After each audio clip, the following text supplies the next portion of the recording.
Hey everybody, this is Steliak with Closeout, and in today's video we're going to talk about the second S in SaaS, which stands for service, and is one thing that I think way too many SaaS companies forget and hence at a major disadvantage serving their customers. If you understand the service component and know how to do it well, you're going to be crushing your competition in today's environment and in the future moving forward, right? So SaaS stands for software as a service. I think that we all love the first S and we obsess about that, which is the software and the product part, but we neglect and like to forget about the second S in SaaS, which is the service part, right? When I moved to Silicon Valley 10 years ago in 2007, it was all the rage to talk about self-serve software, right? How can we make software self-serve? How can we take away the human touch? How can we make it viral? Virality was a really big topic, which is something, it's so funny when you've been around an industry for a decade, you learn about these trends and these fads and the fashion of trends. And you kind of start to see the big picture here. 10 years ago, it was all about virality. Today, I don't see any blog posts or talks about how to make your software product more viral, especially in the B2B space. It's just not a topic. Or gamification was another big thing, which just isn't talked about as much. It doesn't mean that thinking about how to make your product, how to design a process where usage is encouraging more outside usage and more exposure of the software, it doesn't mean that that's not valuable, because it is. It doesn't mean that making your product, using your product, making it fun and making it engaging, and if you can add some game theory in there, it might make sense depending on your market and your customer. It doesn't mean that that's a bad thing, because it might be a really great thing.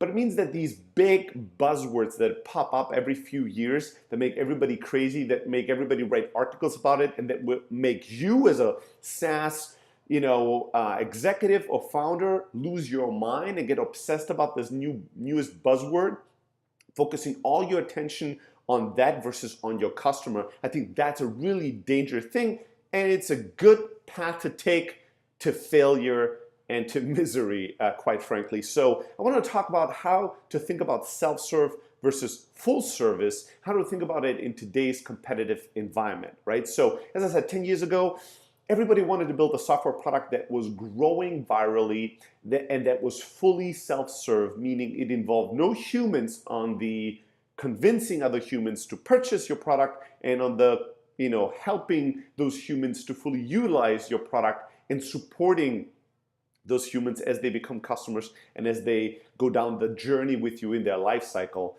Everybody was obsessing about self-serve. Today, 10 years later, after we've gone through a lot of these fads and fashionable movements, right, from the virality one to the gamification one to the social one to the big data one to most recently now the AI and chatbot and automation one, I think that the idea is so compelling that it will never die. The idea is, can we just code up a product, lean back, and let the software do all the work for us and all the work for our customers? And I think that that's a beautiful idea. There's something powerful and magical in it because it involves very little effort and explosive growth and lots of money, fame and success. So how would that not be an awesome idea to have? But it neglects a really crucial component of your business, which is your customer. You need to obsess about your customer, your user, more than you do about your own needs. You're not building a software product just to be, a software product to cater to all your selfish needs. If you really want to succeed in the world and make the world a better place, create value in the world, you're building a product to fulfill other people's needs, fix their challenges and problems, bring value to their lives and their businesses. So you need to obsess about the service component in SaaS a lot more in today's world than you've ever done. Now, I agree that automation is a good thing. I agree that thinking about how to utilize data to make your product more useful, more intuitive, to take away a lot of the decision-making or the unuseful or repetitive decision-making from your user's life. I think that that's a great thing to obsess, but you see how the customer is at the center of that obsession versus a selfish obsession of saying, you know what, I want to build a software that sells itself, so I want to build AI that replaces all salespeople, all support people, all success people, that replaces all marketing people eventually, that replaces every fucking human. I just want to build the software and then have the software and the AI and my software do all the work for everybody. I think that that vision will only become a reality in a world where computers make all the buying decisions. Once we're at a point where computers make all the buying decisions, then computers can make all the selling decisions, right?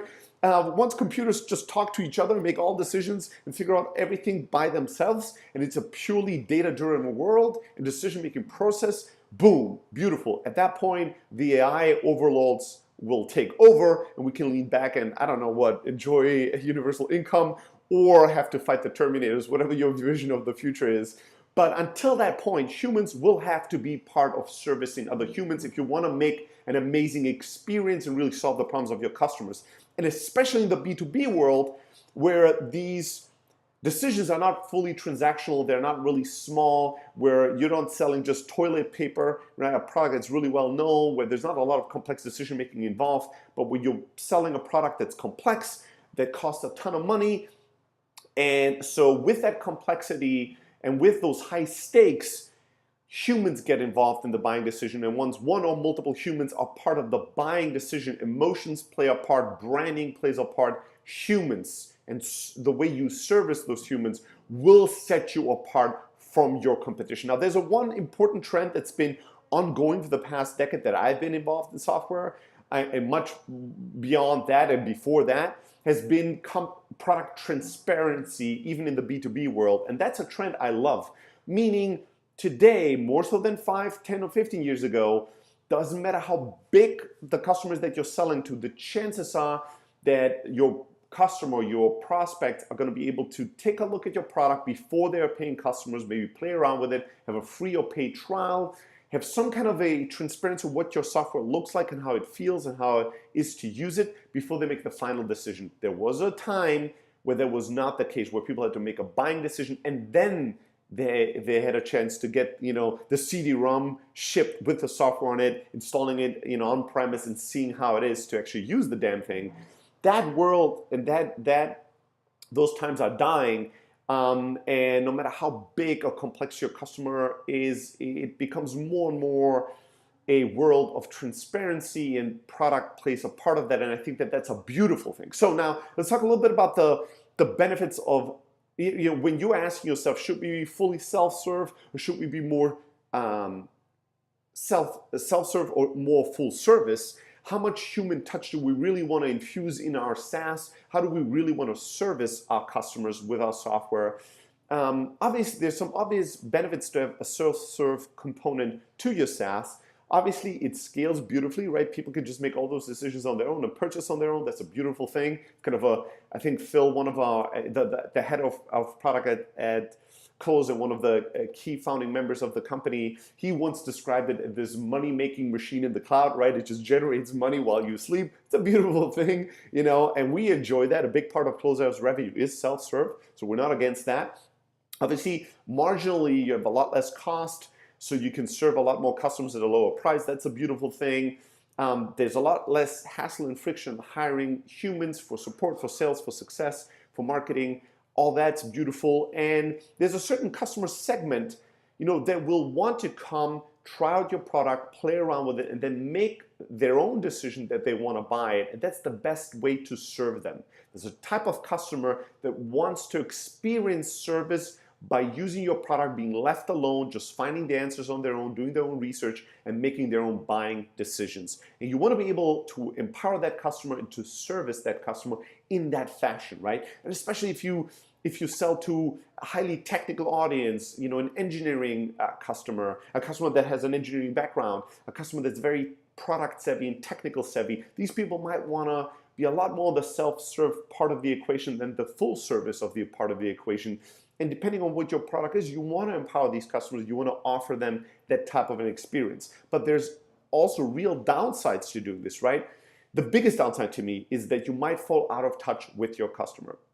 That because you've created this rift, this really big distance between the humans in your company that make all the decisions and your prospects and customers that are buying and experiencing your software, because there's such a big distance, you don't really have what I call customer intimacy, And you need customer intimacy to create customer insights, to truly understand your customer, to know what they care about, to know the language they use, to know the challenges they have, and that will be ever evolving and ever changing. You can't just do that in what we call customer development, the early days, build a product, get to product market fit, and then be done with it.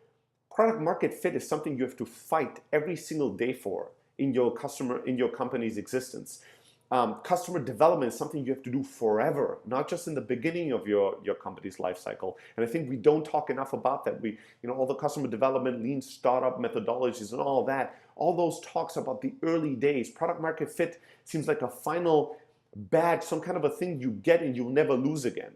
You can lose these things. You have to do these things forever. I know it sounds like hard work because it is. And I don't have an easy solution for you or a hack or a shortcut to longevity in business and longevity in your market, because there is no shortcut. You have to earn the right to service your customers, to serve them every single day. The best way to do it is through customer intimacy, through customer insights, which means you need to be close to your customers, to truly understand them, to truly know how they think, what problems they have, how their world is changing, how to service them, how to market to them, how to support them in the right way, and how to innovate around their needs in the right way. There's no way around this, and the more you're trying to put blocks and things between you and your customers, the more distance you create between you and your customers, the more out of touch you're going to be. And my biggest fear is not FOMO, fear of missing out, the newest fashion, newest fad, but fear of missing touch from toe, right? If we want to try to claim a new acronym, fear of missing touch with my market, with my customer, with their problems, with who they are. Now, the other real thing that I think is a real downside when you're not having full service or real human touch in the way that you service your customer is that you are missing out on an opportunity to stand out and build a distinguished brand in a crowded market, right? SaaS is becoming more and more crowded. Feature sets are not going to be the thing that really separates you anymore in the future. Design is getting commoditized. Feature sets are getting commoditized. So more and more things that allow you to separate yourself from the masses are becoming harder and harder to do. Today, if you have a profitable category in SaaS around the world, from a single founder to a small team to a massive team, everybody's going to be competing with you. You're going to have tons of competition, everybody nabbing away at your customers. And the best way to outcompete your competitors is to understand your customers better, which means to serve them better and have these unique insights, and is to be building a distinguished brand. And one way to distinguish yourself in a world where everybody's running away from their customers is running towards your customers, right? Building a human touch, showing up, showing face, having personality in your brand, having humanity in your brand, that will resonate, that will make you stand out, that will make people feel a certain way about you versus just think a certain way about you. That's a big reason why Close.io has been able to establish a successful brand and a big business in the most crowded category in SaaS, right? There's a fucking million CRM players out there, and every day there's a new one. There's a million new sales enablement and sales automation tools. There's competition, like we're drowning in a sea of competition. And one part that why we've been successful has been our product, but the other part has been the way we service our customers and the brand we've been able to establish with them in their minds, but also in their hearts. We make people feel a certain way about us. That's a powerful competitive advantage. And in today's world, more and more, it becomes an unfair competitive advantage because nobody else of our competitors is doing this shit. They're running away from our customers while we're running towards them. All right, so, of course, a big part of this means truly understanding who your customer is, right? How does your customer want to be serviced is a big part. How do they find out about software? How do they research around software? How do they want to trial software? How do they want to make a buying decision? What is the experience that they're used to? And what's the experience that is ideal for their world and their lives today, right? If you're selling, an easy example, massive organizations, kind of the enterprise customer of the world, the reason why there's like contact us buttons on the enterprise plan on SaaS pricing pages is that these customers, oftentimes they're looking for that contact us, demo me, sales get in touch with me button, because that's how they like to purchase, that's how they're used to purchase, that's how they feel comfortable purchasing software. You know, if you're selling to big governments, which is becoming a hot category in SaaS, you want to have a high human touch, high full service, because that's the way they like to purchase. They like to pick up the phone and talk to somebody. This is just clicking around on a trial on their own, doing all their online research on their own, signing up for 5, 10 free trials, and then putting in their own credit card. That's not the buying cycle that they're comfortable with. It's not the way that they like to be serviced as a customer. So you need to understand your customer and how they like to do things. You need to understand your market. How are your competitors successfully selling to customers? Who are they neglecting? Where's their opportunity? What have they tried and abandoned because it didn't work out? Like understanding your market, understanding your customer, understanding your competition. It's really important in knowing how much self-service your SaaS should have and how much full service your SaaS should have. All these things play into it. Price point obviously also plays a big part. If you want to sell a tool, a software product that costs $1 a decade, right? It becomes really hard to infuse a lot of human touch, because human touch is costly. It's an investment. It takes money to hire these people, train them, and it takes money to pay their salaries, right? So hiring lots and lots of people to give a high human touch experience costs money. Hence, it influences the price point and your positioning, right? It's much more likely that you're going to be a premium product, an enterprisey product, or a product that charges a lot of money or makes more money or charges more money as the customer is growing with you, than if you are a super cheap or free or just a few dollar type of a product. It's going to be really hard to be super high touch. Although even if you can't be high touch forever, I would highly recommend a product that just costs a few bucks a month per user or per customer, to have these sprints or cycles maybe every quarter where the founding team or the executive team is giving hands-on support, is going on calls and calls, trials of customers, is visiting them, is doing all these things just to keep the intimacy level high, your insights high, that then influence how you build and market your product down the line. So there's no real, like maybe you don't do this forever, but you should be doing this in cycles no matter how much you charge for a product or how long you've been in business in general. Now, you know, servicing your customers, that's not just the way that you sell to them, right? Should salespeople call trial customers? Should trial customers have to set up demos with salespeople and salespeople help your prospects during the trial period to make a buying decision? But this also involves how you do support and how you do success, right? When somebody becomes a customer, how do you treat them? Oftentimes, SaaS companies will just, you know, want to outsource support. There was a big trend, like let's offshore support to some random country with people that don't understand our customers at all, don't really know our product well. And we've all had this shitty support experience. And how does that feel? What kind of a brand relationship does that build? How much does that make you hate your life, your job, and that particular software and brand? I could not imagine outsourcing our support to some random country, to some contractors that are not part of our company and our culture. We take support really seriously because we want to be, when we buy products, we want to get excellent support. So we want to give excellent support to our customers.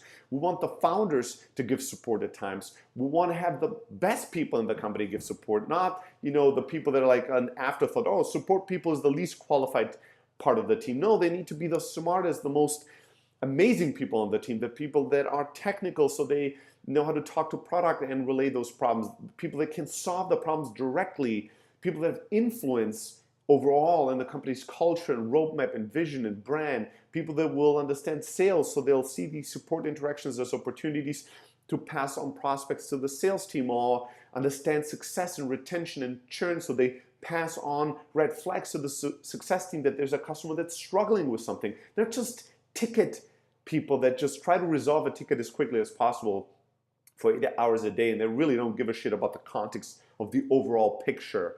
So you really, doing high touch, servicing your customers well is a mindset, a culture, a brand topic, not just a, not just a, are we going to have a sales team or not? Are we going to do inside or inbound sales or not? Can we offshore support or not? It's not just like a cost center and a scalability issue. It's a fundamental question of what kind of a business you're going to build and how you want to serve your customers. All right, so the last 10 years, sales, 10 years ago in Silicon Valley was a thing that nobody cared about. Nobody wanted to do. Hiring salespeople was a big no-no, like a thing people despised. SaaS founders were like looking down on that. Salespeople, oh, that's what old companies were doing. New software companies, fashionable ones, forward-thinking ones. We are gonna build this viral thing, and it's gonna all be self-serve. That was kind of the in thing. And then over the last 10 years, it has shifted quite drastically. To a big degree, I want to claim, some credit with Closeout. Like we were a big component, hopefully, of making that shift and helping the software world and the startup world to see the value of sales and to educate the world on how to do sales well and how to do it right, and how to do right by our customers through sales. So it's become a more and more fashionable thing, but that can also have risks, right? We see this again and again and again, where modern, especially venture-backed startups, will raise a shit ton of money, hire a shit ton of salespeople, and brute force their way into revenue growth, because salespeople can bring you revenue, and that's a beautiful thing. But then not really pay attention to, is the way that we've built our sales team really scalable? Are we doing it right? Is it predictable? Are we selling to the right type of customers? No, they just obsess about growth, and they look at salespeople as a hack, as a shortcut to brute force growth and revenue numbers. And then what are you doing? You're not serving your customers. You're selling and bringing in the wrong type of customers, and you're growing in a way that's not sustainable, that's not good for the customer, and you're setting yourself up for failure. You're destroying value in the world. So, in later rounds in the Series B and the Series C, at some point, these companies, we've seen this all around in recent examples, they explode and implode because they built up these massive sales organizations way too fast. They created a toxic culture. They destroyed value. They created a horrible brand with customers. I really want to say some names here, but I'm going to bite my tongue and not. And that's not, that should not be an example for, hiring salespeople is a really bad idea. It's not about hiring salespeople or not that makes it a good or bad idea. It's really about having your customers at the center of everything you do, all your decision making. And if your customers are served better, if there's a salesperson in the buying cycle servicing them, then you should do it. If that's the right way to build your brand and build your legacy and build your business, then that's the right thing to do. But if salespeople are just a hack, some mechanism to make revenue numbers go up, and you just pressure these salespeople to bring in revenue at all costs, then it's a really terrible idea.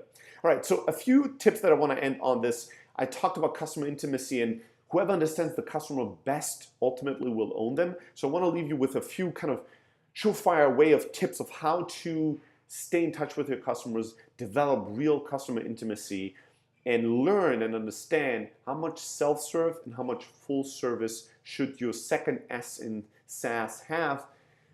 So here are a few ideas. First, all emails in your customer lifecycle should always come from a personal email address. Never do no replies or marketing ad or sales ad or contact ad emails, no matter if it's a newsletter, if it's a welcome email, if it's an arrow message, whatever the fuck it is. When you communicate to customers through emails or any other means, always make it personal. Always add a person behind it. We send out hundreds of thousands of emails every week that come from the email address stelly@close.io. I want to hear from customers. I want them to be able to reply. Lots of people go, there's no way Stelly will ever see this, but here's my feedback, here's my question, here's my problem. And I reply to every single one of them personally, and you can challenge me on this. It's because I want to know what's going on with our customers. I want to personally make myself as available as possible to our customers. How can I be an effective CEO and leader of my business if I'm not in touch with my customers? The next tip is you want to spend as much time with them as you can. You want to call trials and welcome them. You want to call new customers and welcome them and talk to them. You want to do webinars and teach your customers how to use your product better and hear their problems and their questions. You want to meet them in person. Go do customer visits. It's such a crucial thing. I know it costs so much time, and it always seems like you can't afford that investment in time. I'm telling you, 5 years of doing customer visits, I've never visited a customer and regretted it. But every single time I visit a customer, I come out and I regret that I haven't made more customer visits. I always come away with unique insights, with the unique ability to build a relationship with our customers, to build a brand.